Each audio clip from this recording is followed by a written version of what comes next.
Bonjour, je suis Rosalito. J'habite en France, en Bretagne, dans le Finistère. Je suis une des nombreuses victimes des ondes. Mon domicile et le jardin étaient des lieux sûrs jusqu'en février dernier, quand une nouvelle antenne a été mise en service à 1 kilomètre. J'ai trouvé d'abord refuge dans ma cuisine, où je suis restée confinée pendant les 7 derniers mois. Les niveaux ne cessent d'augmenter, et ces jours-ci, la totalité de la maison m'est devenue inhabitable.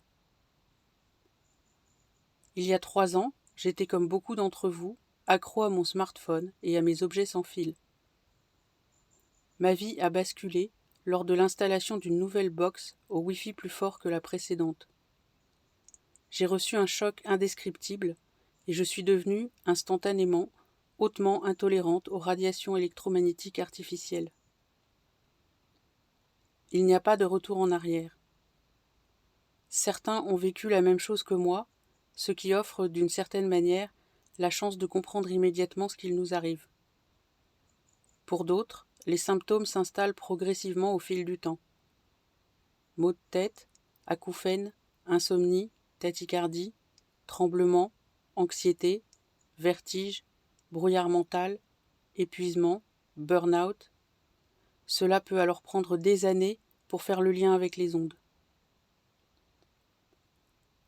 J'avais anticipé, en garant une remorque de chantier transformée en cage de Faraday, dans le jardin, en face de la cuisine, pour ne pas avoir à fuir plus loin et rester proche de ma vie de famille.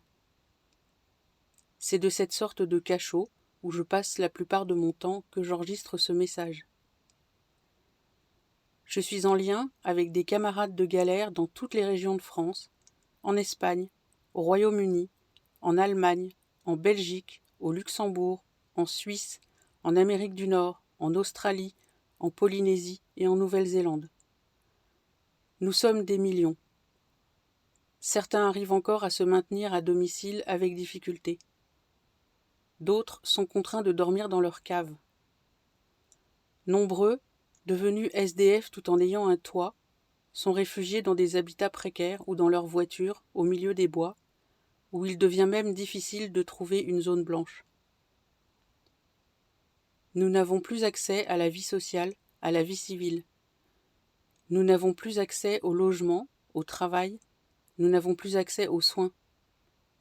Vous ne nous voyez plus. On est les disparus. Les propriétaires des antennes sont aussi les propriétaires des médias. Il y a trop d'argent en jeu pour qu'on parle de nous. Je vous demande de diffuser partout cette information que même invisibles nous existons.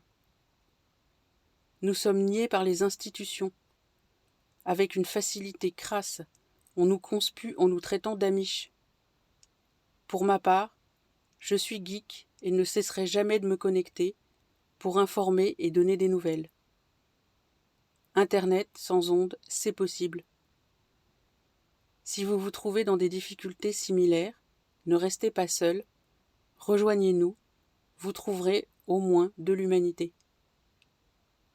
Vous pouvez me joindre par le formulaire de contact de mon site.